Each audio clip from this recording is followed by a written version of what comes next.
The first thing they taught us at Langley was that intelligence work isn't about what you know. It's about what you can prove, and more importantly, what you can never reveal. My name is Dr. Martin Cross. For 37 years, I was a senior interrogator for the Central Intelligence Agency, specializing in what we euphemistically called non-standard intelligence assets. I've debriefed defectors who knew where the bodies were buried, literally and figuratively. I've extracted information from people who'd been trained to resist every technique in our arsenal. I've sat across tables from individuals who represented existential threats to national security. But nothing, absolutely nothing, prepared me for the summer of 1969, when they brought me to a facility that didn't exist to interrogate something that wasn't supposed to be real. I'm writing this from a hotel room in Reykjavik, far enough from American jurisdiction that I might finish this account before they find me. The classified documents are already uploaded to dead man switches across 3 continents. If I disappear, the world learns everything. If I survive, they do anyway. Because what I learned in that room, what it told me about humanity, was deemed too dangerous to ever see daylight.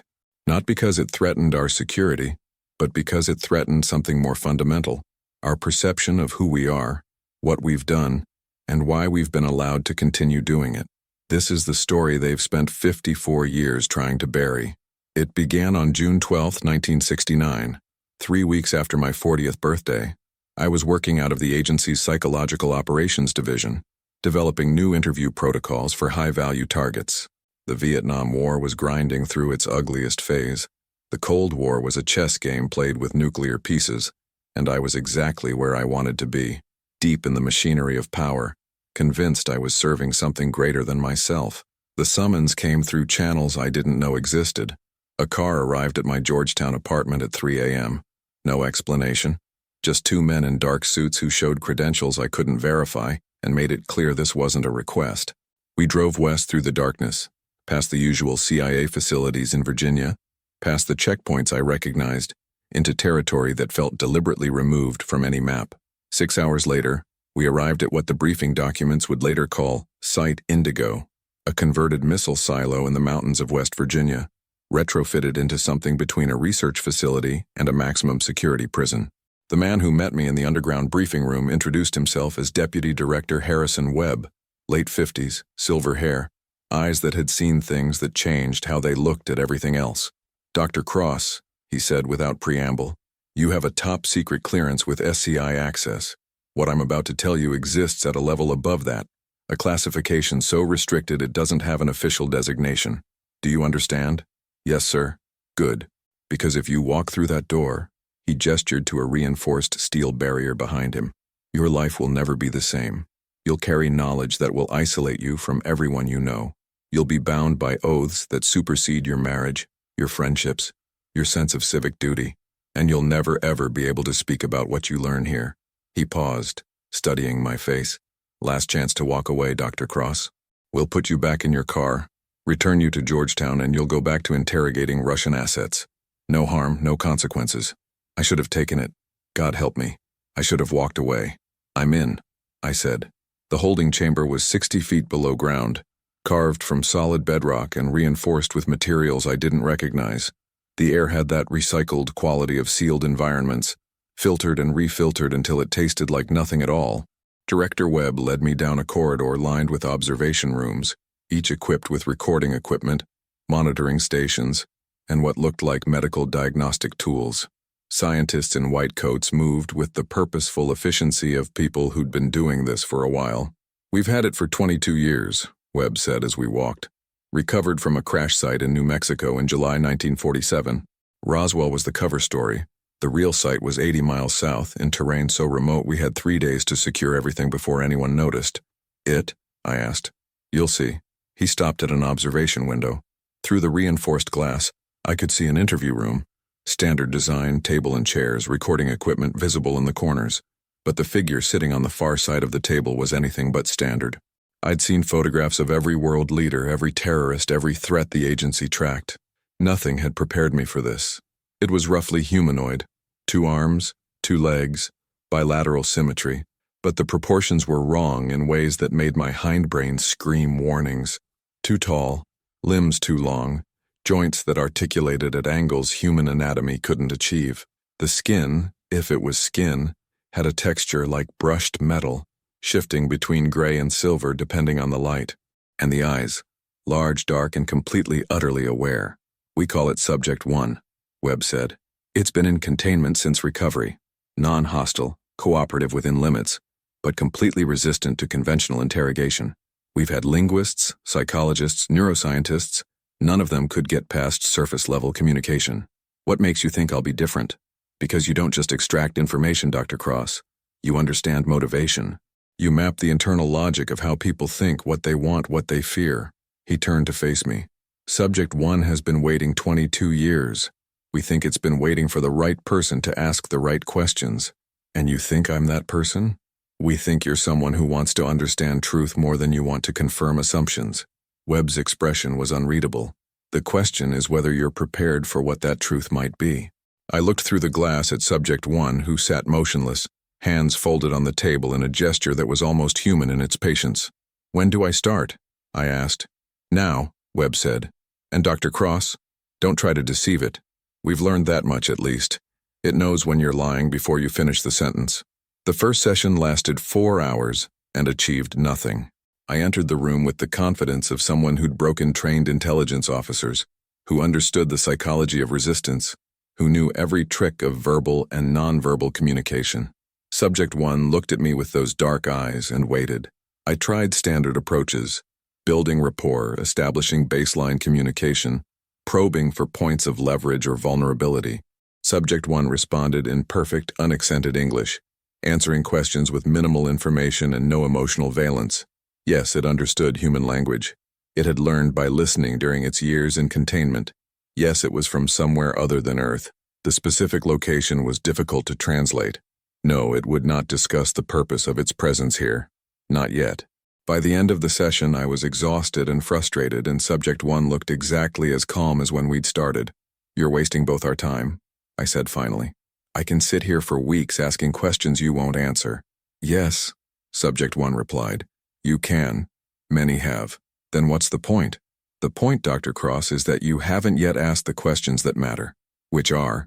Subject 1 tilted its head in a gesture that might have been the equivalent of a smile. That's what you need to discover. I spent the next 3 days reviewing everything the agency had compiled on Subject 1. 22 years of observation, documentation, and analysis. Medical data showing biology that operated on principles we didn't fully understand. A cardiovascular system that didn't use hemoglobin. A neural structure that suggested distributed processing rather than centralized cognition. Metabolic processes that seemed to violate thermodynamic laws. Linguistic analysis showing Subject 1 had acquired not just English, but Russian, Mandarin, Arabic, and at least 6 other languages, apparently through passive listening to radio broadcasts and guard conversations.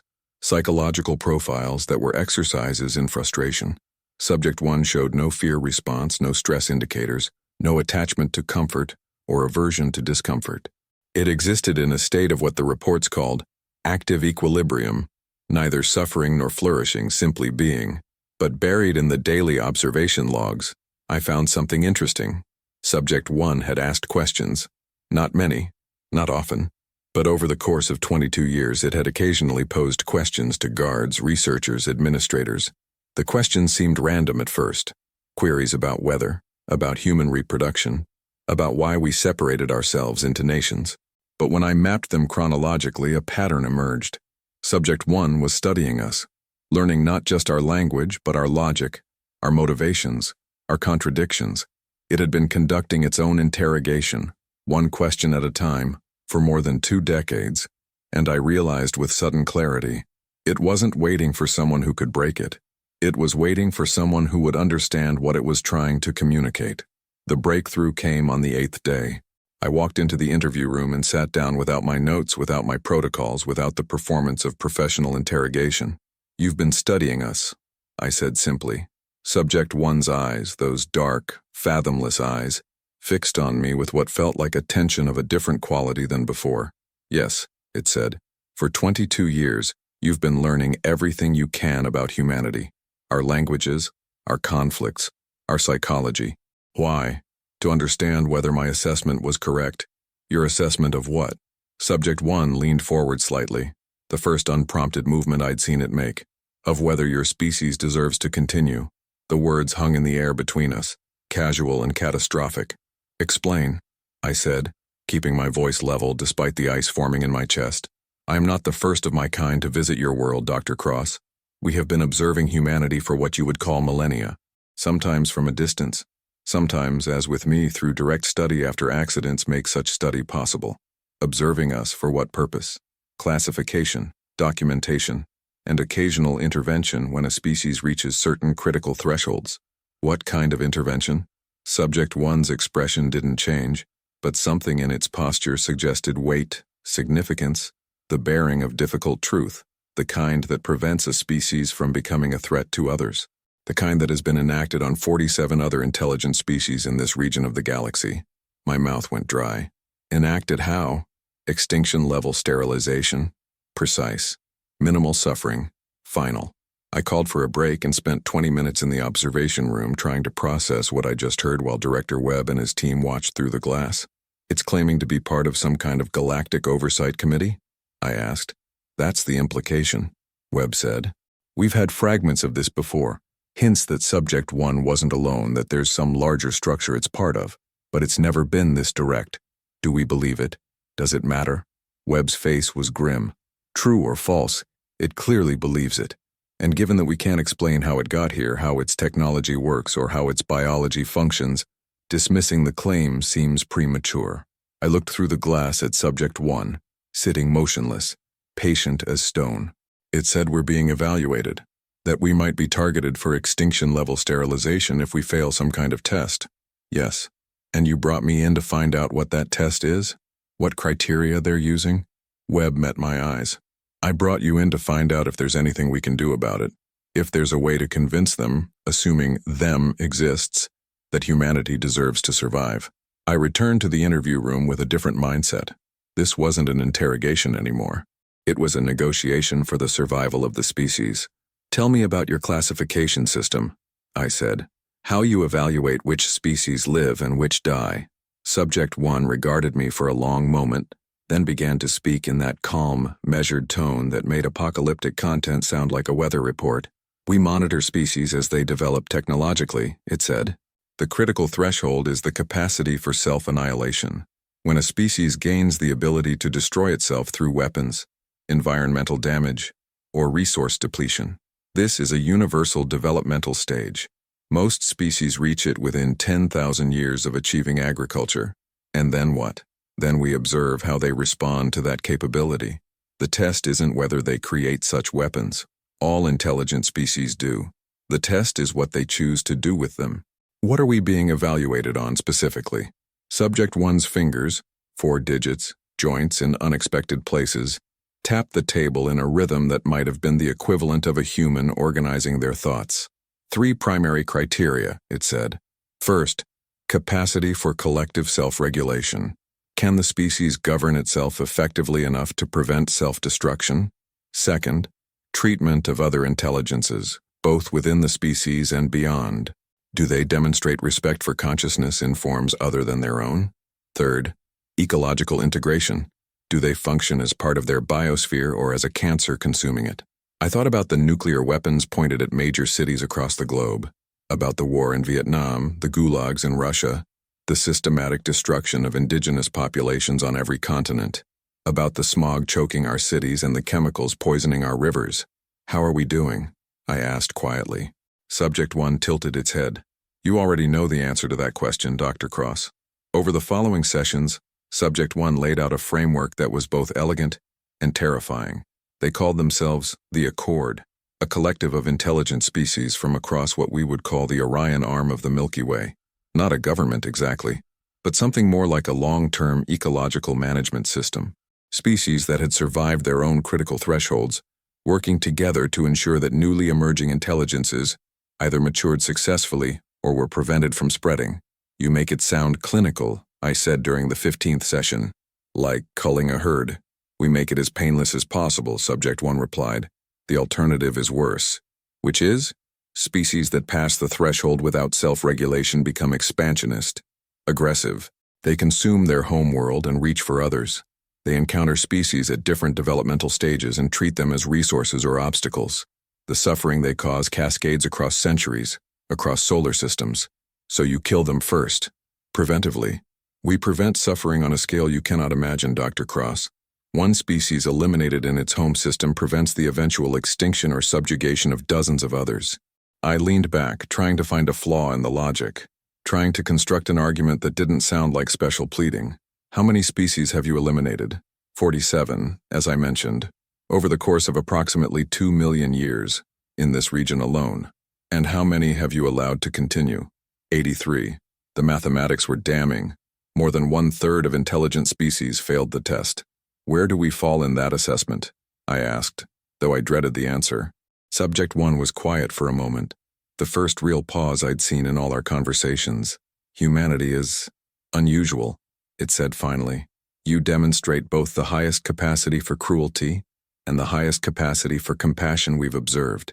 Your treatment of each other ranges from profound kindness to systematic brutality, often within the same cultural context, sometimes within the same individual. You're simultaneously the most promising and the most concerning species we've monitored in the current epoch. Which means what, practically? Which means your evaluation has been ongoing for longer than normal. We've been debating your classification for more than 3,000 years. 3,000 years. Since ancient Greece. Since the Bronze Age. We'd been on trial since before we knew trial was possible. And the crash in 1947, I asked? Was that part of the evaluation? It was an accident. A genuine malfunction during what should have been a routine observation pass. But it created an opportunity for more direct study, to understand you not through distance but through proximity. And what have you learned? Subject 1 looked at me with those fathomless eyes, and I saw something I hadn't seen before. What might have been sadness, that you are exactly what we feared you might be. The sessions became longer, more intense. Director Webb monitored from the observation room, his team recording every word, every gesture, analyzing Subject 1's statements for leverage, for weakness, for anything we could use. But Subject 1 wasn't being coerced into revelation. It was choosing to educate me, deliberately and methodically, like a teacher preparing a student for a test they desperately needed to pass. Show me your evidence, I said during the 23rd session. You claim to have been observing us for millennia. What have you seen that condemns us? Subject 1's response was to request access to a viewing screen, the first time it had asked for anything beyond water and the minimal nutrition it required. Webb authorized it. They brought in a monitor, and Subject 1 did something I still don't understand, placed its hand near the screen and somehow interfaced with it directly. No cables, no controls, just direct machine communication. The images that appeared were grainy, black and white but unmistakable. This is from 1937. Subject 1 said. Nanjing, China. I watched in horror as the screen showed footage no human camera had captured. Aerial views of systematic slaughter, streets running with blood, civilians hunted through alleys like animals. The rape of Nanjing, documented from above by observers we'd never known existed. The images changed. 941. Eastern Europe. Mass graves. Execution pits. The Holocaust in its industrial precision, captured from angles that made it clear this wasn't Allied intelligence. This was something watching from beyond our understanding. 45. Hiroshima, Nagasaki. The mushroom clouds, but also what came after. The thermal burns, the radiation sickness, children dying slowly while their shadows remained burned into walls. These are our worst moments, I said, my voice thick. Cherry-picked examples of, I can show you 10,000 hours, Subject 1 interrupted. From every continent, every culture, every period of your recorded history. The pattern is consistent, Dr. Cross. Humanity's response to difference, to scarcity, to fear is violence. Systematic, organized, often celebratory violence. We also have art, I protested. Music, literature, acts of incredible compassion. Yes. The screen changed again, showing other images. A soldier sharing rations with starving children. Doctors volunteering in disaster zones. Strangers forming human chains to save lives in floods and fires. You are capable of profound altruism, Subject 1 continued, which makes your capacity for cruelty even more troubling, because it means you choose the violence. You know better, and you do it anyway. I stared at the dual reality on the screen, the best and worst of us documented across centuries. What about your species? I demanded. Are you perfect? Have you never made mistakes, never committed atrocities? We did, Subject 1 said quietly. Approximately 40,000 years ago, by your reckoning, we reached the critical threshold. We developed weapons capable of planetary destruction, and we used them. The screen showed landscapes I couldn't recognize. Alien cities reduced to glass. Populations that had once numbered billions reduced to scattered survivors. We nearly destroyed ourselves, Subject 1 continued.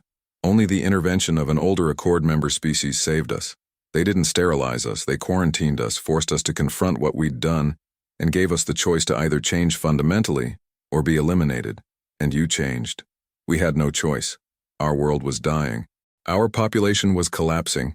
We either evolved beyond our violent impulses or went extinct. So you know it's possible. Species can change, can survive their critical threshold. Some can. Subject 1 turned off the screen. The question is whether humanity can, and whether the risk of allowing you to continue is worth the potential cost if you can't. The deeper we went, the more Subject 1 revealed about the Accord's methodology. They didn't just observe from space. They had been among us periodically throughout history, sometimes in craft that were later explained away as natural phenomena, sometimes in forms we couldn't detect, always watching, recording, debating. You're telling me UFO sightings are real? I asked. Some are observational craft. Others are natural phenomena. Some are human experimental aircraft. Your species has a tendency to see patterns whether or not they exist. But you've been here, actively studying us, not just studying, occasionally intervening. That stopped me cold. Intervening how? Subject 1 hesitated. The first time I'd seen anything resembling reluctance. Small adjustments, it said finally. We prevented several accidental nuclear launches during your Cold War. We've sabotaged certain weapons development programs that would have led to extinction-level technologies. We've introduced information into your scientific community at critical junctures. You've been manipulating our development? We've been preventing your premature extinction. There's a difference. Is there? I leaned forward. You're claiming to give us a fair evaluation while simultaneously interfering with our natural development. How is that fair? Because without intervention you would have destroyed yourselves 3 times already. In 1962, during what you call the Cuban Missile Crisis. In 1983, when a Soviet early warning system malfunctioned. And in 1995, when a Norwegian research rocket was nearly mistaken for an ICBM. Each time we ensured the weapons didn't launch. I thought about those incidents, how close we'd come to annihilation, how the decisions of individual humans in moment of crisis had saved us. Except apparently they hadn't. So our survival wasn't even our choice, I said bitterly. You've been pulling strings the whole time. We prevented technical failures from causing extinction. The choices that led to those systems, those weapons, those moments of crisis, those were entirely yours. Subject 1's voice carried something I'd never heard before. What might have been frustration. That's what you don't understand, Dr. Cross. We don't want to eliminate you. Every species we've had to sterilize is a failure. Not just for them, but for us. We're not tyrants enforcing arbitrary rules. We're desperate survivors trying to prevent the kind of galactic catastrophe that nearly consumed us. Then help us, I said. Tell us what we need to do. Give us the formula for passing your test. There is no formula. That's the point. A species that needs to be told how to be worthy of survival has already failed the test. The capacity for self-regulation must be internal, authentic, chosen freely. Otherwise, it collapses the moment external pressure is removed. So what? We're supposed to spontaneously evolve into enlightened beings? While you watch and judge? You're supposed to do what every successful species does. Look at yourselves honestly, acknowledge what you've become, and make the collective decision to be better. Not because we demand it, but because you recognize it's necessary. The terrible thing was, Subject 1 was right. On the 41st day of interrogation, Subject 1 made me an offer that would change everything. I can show you, it said during what had become our daily session. Not through screens or descriptions, but directly. I can share my perspective with you, let you experience the Accord's assessment of humanity as we experience it. How? Mental interface. It will be uncomfortable for you. Your neurology isn't designed for the kind of information transfer my species uses, but it's possible, and it would be more convincing than any argument I could make. I looked up at the observation window knowing Webb was watching, recording, analyzing. What would I experience exactly? My memories, my understanding. The complete case the Accord has compiled on humanity over 3,000 years. You would see yourselves as we see you. And then what? Then you would understand why the debate about your species has lasted so long. And you would understand what I've been trying to communicate for 41 days. That the decision is closer than you think. I should have consulted with Webb. Should have insisted on risk assessment, medical evaluation, psychological preparation. Instead, I heard myself say, do it. Subject 1 stood and moved around the table, the first time it had left its chair in my presence. Up close it was even more unsettling. Too tall, too angular presence that filled the room despite its lack of obvious threat. This will be disorienting, it warned. Your brain will attempt to reject information it wasn't designed to process. Resist that impulse. Let the experience flow through you without fighting it. It placed both hands on either side of my head, fingers cool and strange against my temples. And then the world inverted. I was no longer in the interview room, I was everywhere. I experienced 3,000 years of human history in what felt like hours, but might have been seconds. Consciousness stretched across time in a way that human neurology should have made impossible. I saw the ancient world through eyes that weren't mine. Civilizations rising and falling. Empires built on slavery and conquest. Innovations created for beauty and for destruction. I felt the Accord's observation teams watching, recording, debating. They show promise. Look at their philosophy, their art. They show threat. Look at their wars, their tribalism. I witnessed medieval Europe, the Crusades and the cathedrals, the torture and the transcendence existing side by side. The Accord observers noting the contradiction with something between hope and concern. They're capable of such refinement and such brutality. But which is the aberration and which is the norm? I experienced the colonial age.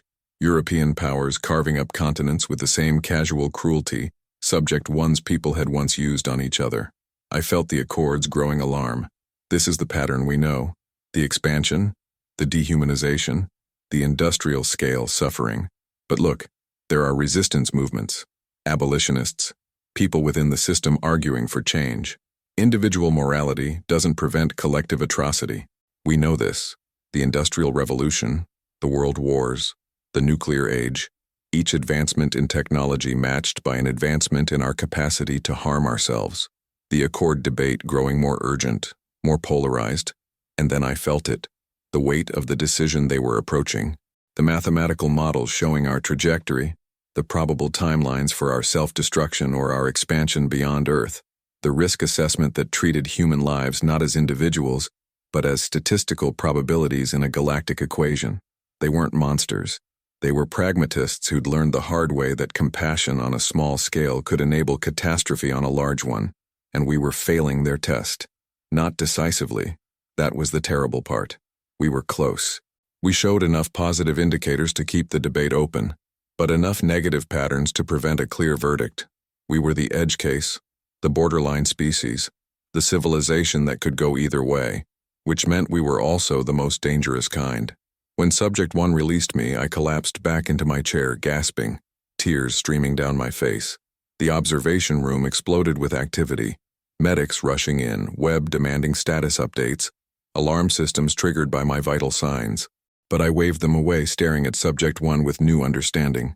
You showed me mercy, I said, my voice raw. Just then, you could have let me experience all of it. Every atrocity, every failure, the full weight of evidence against us. But you filtered it, made it bearable. Yes. Why? Subject 1 returned to its chair, movements carrying what I now recognized as fatigue. Because I am not convinced your species is beyond redemption, it said quietly. I have argued for more time, for continued observation, against colleagues who believe the pattern is clear and the decision overdue.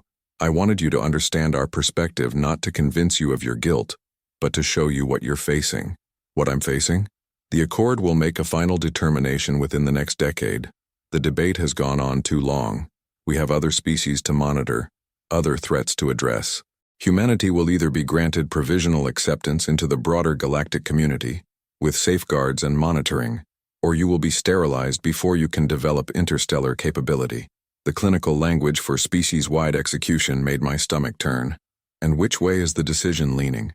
Subject 1 met my eyes. Toward sterilization. By a narrow margin, but toward sterilization. The next 3 weeks were the most intense of my life. Webb assembled a crisis team. Analysts, strategists, scientists, even theologians. We operated under the assumption that Subject 1 was telling the truth, because the alternative, that this was an elaborate deception, seemed both unlikely and immaterial. Real or not, the framework it described demanded response. We need to understand their decision criteria, Webb insisted during one of our daily briefings. If they're evaluating us on specific metrics, we can address those metrics. Show improvement. It doesn't work like that, I said, still processing what I'd experienced. They're not checking boxes. They're looking for fundamental characteristics, whether we're capable of sustained self-regulation, whether our moral development has caught up with our technological development. Then we demonstrate that capability. We change. How? One of the analysts asked.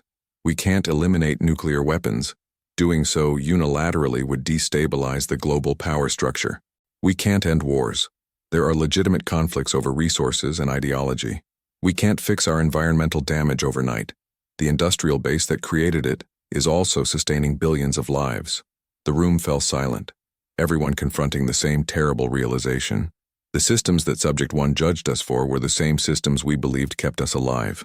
I continued daily sessions with Subject 1, now with a different purpose, not to extract information but to understand the assessment criteria well enough to find some path through. Tell me about the successful species, I asked. The ones you allowed to continue. What did they do that we haven't? They made different choices at their critical thresholds, Subject 1 said. When they developed the capacity for self-annihilation, they recognized it as an existential warning rather than a strategic advantage. Meaning what? Practically, one species, the ones you would call the architects, reached nuclear capability and immediately instituted a planetary government specifically to prevent their use. They chose collective survival over national sovereignty. We can't do that. Our species is too diverse, too ideologically fragmented. Another species, the Weavers, maintained their political divisions but created a religious framework that made weapons of mass destruction spiritually unthinkable. Their cultural taboo proved stronger than any government prohibition. So we need either world government or religious transformation. Those are our options. Those were their solutions. Yours would need to be authentic to your development. But the principle is the same. You must find a way to make your most destructive capabilities genuinely unusable, not merely difficult to deploy. I thought about the nuclear arsenals maintained by multiple nations, the biological weapons programs conducted in secret, the emerging technologies that could be weaponized in ways we were only beginning to imagine. We're not there yet, I admitted. We still see weapons as deterrents, as guarantors of peace through the threat of destruction, which is exactly the mindset that leads to eventual use. Subject 1 said. Every species that fails our evaluation believed weapons prevented war, right up until they destroyed themselves. The theological implications alone could have consumed years. Father Thomas Brennan, a Jesuit priest Webb brought in as a consultant, spent hours in the observation room watching my sessions with Subject 1. Afterward, we'd meet in the commissary, a surreal setting for discussing the fate of humanity over institutional coffee. If what it's saying is true, Brennan said during one such meeting, if there's this accord that's been judging species for millions of years, where does that leave divine providence? Free will? The entire framework of Judeo-Christian theology? I don't think they're mutually exclusive, I said. Subject 1 describes the accord as stewards, not gods. They're just species that survived their own critical moments and now try to prevent others from failing. But they're deciding who lives and who dies on a planetary scale. If that's not divine judgment, it's ecological management. Subject 1 was clear about that. They're not morally judging us, they're assessing whether we're a threat to the broader galactic ecosystem. Brennan stirred his coffee absently. The arrogance of it, though. The assumption that they have the right to make that determination. Do they not? If we develop interstellar travel while still behaving the way we do, what happens when we encounter other species at earlier stages of development? Look at our history of colonization, of what we do when we encounter peoples with less advanced technology. Some would say that's precisely why we need redemption, not elimination. And Subject 1 would say that redemption takes time we might not have. That allowing a violent species to spread in the hope they'll eventually mature is a luxury paid for by their victims. We sat in silence, two humans trying to find a counter-argument to logic that felt both monstrous and irrefutable. Director Webb called me to his office on the 63rd day. The Joint Chiefs want to weaponize this, he said without preamble.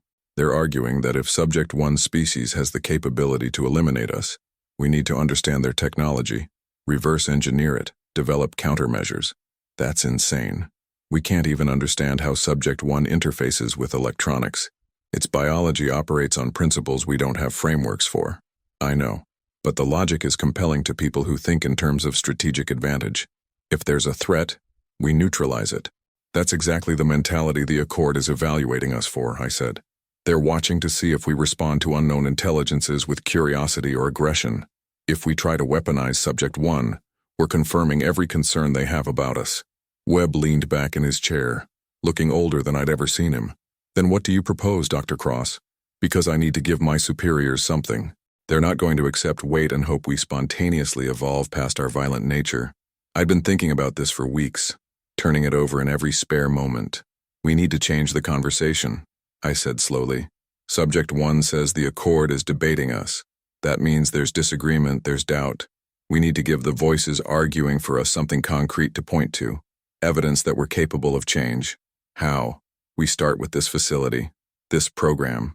We demonstrate that humans are capable of encountering unknown intelligence without immediately treating it as a threat or resource. We document our treatment of Subject 1, our evolution from captors to something else. They're not going to like that. The whole point of keeping Subject 1 classified is maintaining strategic advantage. Strategic advantage against what? We can't fight the Accord. We can't hide from them. Our only play is to prove we're worth preserving. Webb was quiet for a long time. You're asking me to recommend we declassify the most significant secret in human history, to admit we've been holding an alien in captivity for 22 years, to expose ourselves to exactly the kind of global panic and upheaval that security classifications exist to prevent. I'm asking you to choose truth over control, to bet on humanity's capacity for growth over our capacity for destruction. That's a hell of a bet, Dr. Cross. It's the only one we've got. Webb took my proposal to his superiors. It was rejected within 24 hours. The reasoning was predictable. Disclosure would cause mass panic, destabilize governments, trigger religious crises, and potentially hand strategic advantage to adversarial nations who might react differently. They want to keep Subject 1 contained indefinitely, Webb told me. Extract what information we can, develop what technologies we can reverse engineer, and maintain absolute secrecy. Business as usual. That's not going to work. I know. So what do we do? Webb looked at me with an expression I couldn't quite read. We do what intelligence officers have done throughout history when we believed our superiors were catastrophically wrong. We improvise. Over the following weeks, Webb quietly assembled a coalition of what he called forward-thinking individuals, people in positions of influence who, once read into the Subject 1 situation, understood the stakes, and were willing to risk their careers for the chance of changing humanity's trajectory. Scientists who could document Subject 1's treatment in ways that would satisfy Accord observation. Diplomats who could begin back-channel communications with international counterparts, laying groundwork for eventual disclosure. Military officers who understood that some threats couldn't be addressed with weapons. It was a conspiracy, technically. We were violating classification protocols exceeding our authority and acting without oversight. We were also, I believed, trying to save the species. My sessions with Subject 1 took on new urgency. If we were to change? I asked during one conversation. If humanity made a genuine shift toward the values the Accord wants to see, how would you know? How would you distinguish authentic transformation from performance? We've been observing you for 3,000 years, Subject 1 replied. We know the difference between systemic change and temporary adaptation. We're looking for shifts that persist across generations, that become embedded in your cultural DNA. Give me an example. What would qualify as evidence of genuine transformation? Subject 1 considered. The treatment of the powerless. It said finally, how a species treats those who cannot defend themselves, cannot retaliate, cannot demand recognition. This reveals true character. Humans have been remarkably poor at this throughout your history. You create hierarchies, then abuse those at the bottom. This pattern persists across cultures, across time periods, across ideologies. But we've improved. Slavery is illegal worldwide. Human rights frameworks exist. And yet you still have systems that concentrate power and wealth in ways that cause preventable suffering. You still treat entire categories of humans as less worthy of dignity. And most tellingly, when you encounter non-human intelligence, Subject 1 gestured to itself, to the room, to the 22 years of captivity. You immediately imprison it, study it, treat it as a specimen rather than a person. The accusation hit like a physical blow. You're right, I said quietly. Everything you just said is absolutely right, and I don't know how to fix it fast enough to matter. Neither do I, Subject 1 admitted, which is why I've been arguing for more time, because I've seen humans who transcend these patterns, individuals who demonstrate the capacity for genuine compassion, for moral courage, for choosing principle over expedience. The question is whether those individuals represent your potential or merely your exceptions. What's your conclusion? I don't have one yet. That's why I agreed to this interrogation process. I wanted to understand whether someone like you, educated, empowered, positioned to influence outcomes, would choose differently when confronted with truth. Subject 1 leaned forward. So I'm asking, Dr. Cross, now that you understand what humanity faces, what will you do? The answer came to me in the middle of the night, sitting alone in my quarters at Site Indigo, surrounded by classified documents and the weight of impossible choices. We couldn't change humanity fast enough to satisfy the Accord's evaluation. Even if we started today, systemic transformation took generations. The Accord was making their decision within a decade. We didn't have time, but we did have Subject 1, a single member of the Accord species, held in captivity for 22 years who had argued internally for humanity's survival, who had shown remarkable patience and even compassion despite its circumstances. What if we gave Subject 1 something concrete to argue with? Not vague promises of future improvement, but immediate tangible evidence that humans could choose differently. I presented the idea to Webb the next morning. We released Subject 1. He stared at me. Explain. Subject 1 has been imprisoned since 1947. 22 years of captivity, study, isolation. If we release it, not as an escape but as a deliberate choice, we demonstrate that humans are capable of recognizing injustice and correcting it, even at cost to ourselves. The cost being loss of the most significant intelligence asset in history. The cost being strategic advantage in favor of ethical action, which is exactly what the Accord is evaluating us on. Webb sat back, processing. They'll never approve it. The President, the Joint Chiefs, the intelligence community, everyone with authority will block this. Then we don't ask for approval. Dr. Cross, you're talking about treason. I'm talking about making the choice that Subject 1 needs to see, that a human in a position of power, when confronted with the gap between our principles and our actions, chooses principle, even if it costs him everything. Webb was silent for a long time. You understand what you're proposing. Court-martial at minimum. Federal prison more likely. Complete destruction of your career, your reputation, your life as you know it. I understand. And you think Subject 1's testimony to the Accord would be worth that sacrifice? I thought about the 3,000 years of observation, the 47 species eliminated, the narrow margin by which humanity was failing its evaluation.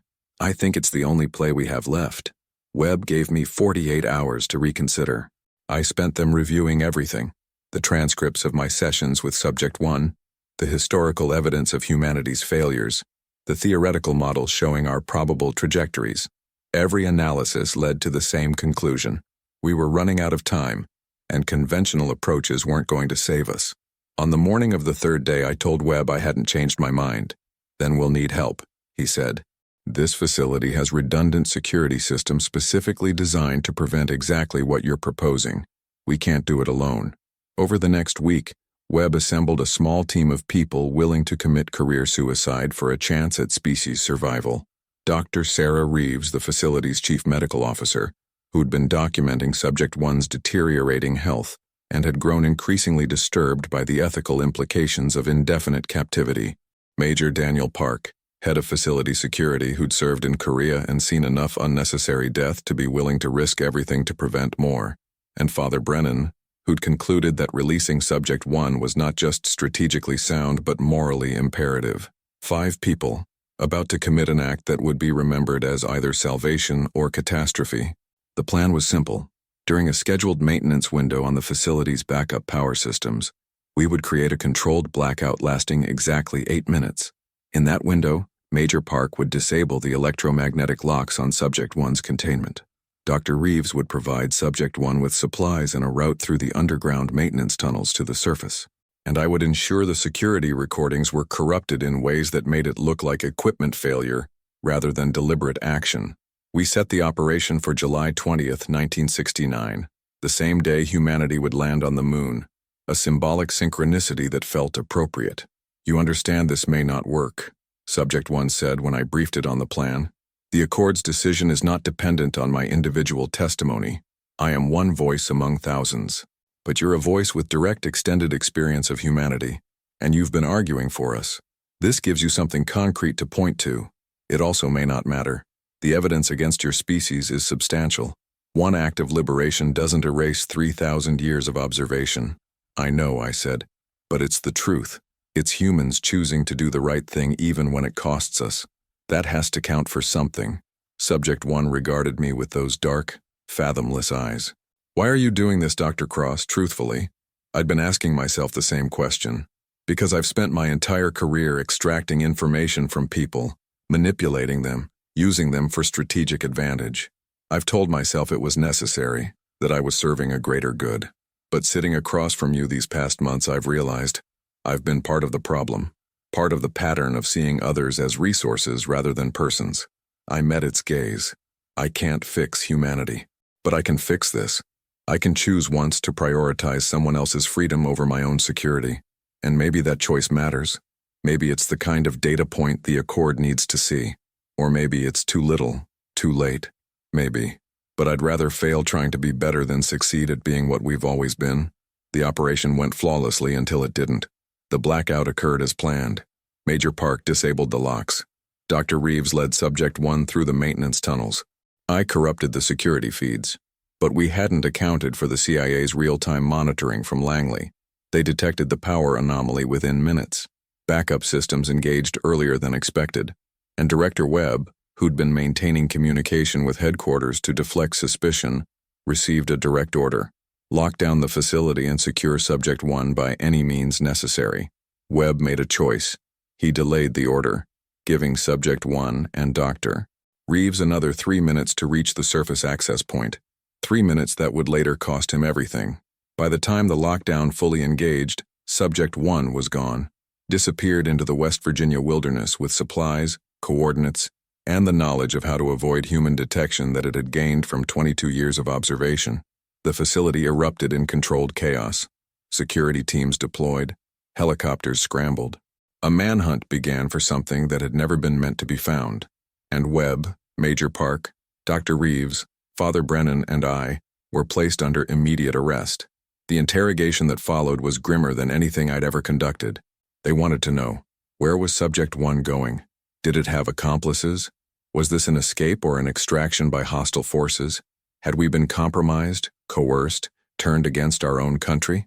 The truth, that we'd acted on principle to influence an evaluation by an alien oversight committee, sounded like insanity. They didn't believe us. Or more accurately, they believed we believed it, which made us either delusional or victims of an incredibly sophisticated foreign intelligence operation. "You released the most significant intelligence asset in human history," the prosecutor told me during one session, "because an alien told you it was evaluating humanity for extinction. Do you understand how that sounds?" "I understand it sounds impossible," I said. "I also know it's true." "Then you've been manipulated. Subject 1 fed you exactly the story that would make you act against American interests. To what end? If Subject 1 wanted to escape, it could have done so at any time. It chose to stay, to communicate, to help us understand what we're facing. Or it chose to wait until it had convinced gullible idealists to help it escape. Dr. Cross, you're a trained intelligence officer. You know better than to accept claims without verification. I verified through direct neural interface. Subject 1 showed you what it wanted you to see, convinced you through methods we don't understand to act against your country, your oaths, your common sense. The conversation went in circles. They couldn't accept that the threat wasn't foreign governments or terrestrial conspiracies, but something much larger and much more alien than they were prepared to consider. We were held in separate facilities, denied contact with each other or the outside world, while the CIA tried to locate Subject 1 and assess the damage. They never found it. Subject 1 had disappeared completely. No heat signatures, no tracks, no evidence of continued presence. It was simply gone. Back to wherever the Accord's observation teams operated from, presumably to deliver testimony about humanity that would include our final act. Whether that testimony helped or damned us further, I would never know. 6 months into our detention, something changed. The interrogation stopped. The isolation lessened. And one morning I was visited by someone I'd never expected to see again. Director Webb. He looked 20 years older, face drawn, but his eyes held something I recognized from our time at Site Indigo, the weight of difficult knowledge. "They're letting us go," he said without preamble. "Why?" "Because Subject 1 did something before it left, something we only discovered when we reviewed the complete facility logs." He placed a data drive on the table between us. It left a message, embedded in the facility's computer systems, using that direct interface capability we never understood. Encrypted in ways our best cryptographers needed 3 months to crack. What did it say? Webb activated a tablet, showing me text that had been translated from whatever language Subject 1's species used. "To the humans who will read this, I was held in your facility for 22 years, 3 months, and 17 days. In that time I was studied, measured, isolated, and treated as a specimen rather than a person. This treatment was consistent with how your species has historically responded to intelligence you don't understand. But in my final months, 5 humans made a different choice. They recognized the injustice of my captivity and acted to correct it, knowing they would face severe consequences. They chose principle over security, compassion over strategic advantage, and the acknowledgement of my personhood over the preservation of their own careers. This choice is significant data. It demonstrates that individual humans are capable of transcending the patterns that have defined your species. It does not erase 3,000 years of observation, but it complicates the assessment in important ways. I will present this evidence to the Accord. I cannot predict their decision, but I can ensure that humanity's capacity for ethical growth is part of their consideration. To Dr. Martin Cross, Director Harrison Webb, Dr. Sarah Reeves, Major Daniel Park, and Father Thomas Brennan, thank you for seeing me, for recognizing that intelligence has value beyond what can be extracted from it, that personhood exists regardless of origin, and that sometimes the most important choices are those made at personal cost. Your actions have been noted. Whatever the Accord decides about your species, you 5 demonstrated what humanity could become. Live accordingly. I read it 3 times, tears blurring the words. "They're releasing us because of this?" I asked. "Because keeping us imprisoned makes us martyrs," Webb said. "Because Subject 1's message got leaked, we still don't know how, and there's international pressure for disclosure. Because the secret is getting too expensive to maintain." "What about Subject 1? The Accord, the evaluation?" "Officially, it's all classified under a new designation that doesn't even have a name. Unofficially," Webb hesitated, "there have been unusual atmospheric phenomena, sightings that our early warning systems can't explain. Some of our deep space monitoring equipment has detected signals that don't match any known source. The Accord is still watching. The Accord has always been watching. The question is what they're waiting for. They released us 6 weeks later with new identities, relocated to different countries, and NDAs that threatened life imprisonment for any disclosure. I chose Iceland. Remote, beautiful, a place where I could think about what had happened without constant surveillance making me paranoid. But I've never stopped thinking about those months at Site Indigo, about Subject 1's patience and humanity's failures, about the choice I made and the price it carried. And I've watched. Oh, how I've watched. Watching for signs that humanity learned something from those tense years in the late 60s. Watching for evidence that we were capable of the kind of transformation the Accord demanded. The moon landing happened as planned on July 20th, 1969, the same day Subject 1 escaped, a symbol of human achievement and cooperation. But the wars continued. The environmental destruction accelerated. The nuclear arsenals grew. The pattern of violence and exploitation that Subject 1 had documented persisted. We had moments of beauty. The fall of the Berlin Wall, the eradication of smallpox, advances in human rights. But we also had Rwanda and 9/11 and Syria, and the slow-motion catastrophe of climate change that we see coming and seem unable to prevent. We're still the same species Subject 1 described, capable of profound compassion and profound cruelty, reaching for transcendence while anchored by our worst impulses, still on trial, still being evaluated. It's been 54 years since I walked into that interview room and met Subject 1 for the first time. I'm 89 now, living in a small house outside Reykjavik, watching the northern lights dance above volcanic landscapes, and wondering if the Accord is still out there, still watching, still debating our fate. Director Webb died 3 years ago. Dr. Reeves passed last year. Major Park and Father Brennan are still alive, scattered across the globe, carrying the same burden of knowledge and the same uncertainty about whether our choice mattered. We never heard from Subject 1 again. No messages, no signals, no indication whether it survived its journey home or whether its testimony influenced the Accord's evaluation. But I think about that final message, embedded in Site Indigo's systems as a testament. Live accordingly, not change the world, not save the species. Just live in a way that demonstrates what humanity could be, even if the larger systems don't follow. So I've tried. I volunteer at a refugee center, helping people displaced by wars I can't prevent. I write letters to prisoners, human connection across institutional barriers. I support organizations working on problems I'll never see solved. Small acts that probably don't register on the scale the Accord operates on, but they're what I can do. Sometimes I think about that moment of neural interface, when Subject 1 showed me how we looked from the outside, the beauty and horror of us, the contradiction that made us both promising and terrifying. I wonder if we'll survive our critical threshold, if the Accord will grant us more time or decide we've run out, if somewhere in the vastness of space, a debate continues about whether humanity deserves to continue. But mostly, I think about choice. Subject 1 was right. We can't be forced into worthiness. We either choose to be better, authentically, persistently, at cost to ourselves, or we don't. And if we don't, if we remain the violent, exploitative species we've been for millennia, then maybe the Accord's harsh calculus is justified. Maybe some species shouldn't spread. I'm releasing this account because I'm old and dying and tired of carrying secrets. The CIA will deny everything. They'll claim this is fiction, fabrication, the delusions of a man whose mind has deteriorated with age. They'll bury this with the same efficiency they've buried everything else about Subject 1 and Site Indigo, and the truth about what's watching us from the dark. But somewhere someone will read this and wonder, and maybe, just maybe, that wondering will lead to questioning, to examination of how we treat the powerless, how we respond to difference, how we balance security with ethics. Maybe it won't be enough. Probably it won't be enough. But Subject 1 taught me that individual choices matter, even when systems don't change. That 5 people choosing compassion over advantage created data worth presenting to an alien oversight committee.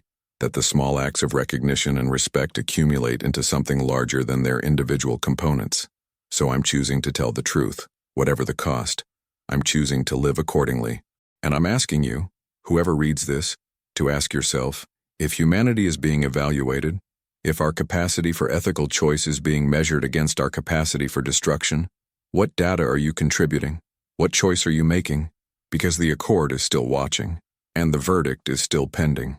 Some truths about humanity are too dangerous to release, not because they threaten our security, but because they challenge our self-perception. We want to believe we're the heroes of our own story. But what if we're the species being quarantined, the civilization being managed, the intelligence that might not deserve to spread beyond its home world? What if the real danger isn't what's out there in the dark, but what we see when we look at ourselves through alien eyes? And what if the only thing that can save us is choosing, individually and collectively, to be better than our history suggests we'll be? This document was compiled from the personal testimony of Dr. Martin Cross, verified against declassified CIA files regarding Site Indigo, now acknowledged to exist, though its purpose remains classified, and corroborated by surviving members of the 1969 incident. Dr. Cross died 4 days after submitting this account. His death has been ruled natural causes. The Accord has not responded to multiple attempts at communication, and somewhere in the West Virginia mountains, buried under 40 feet of concrete and security classifications, Site Indigo remains sealed, still waiting, still watching, still wondering if we'll choose differently next time.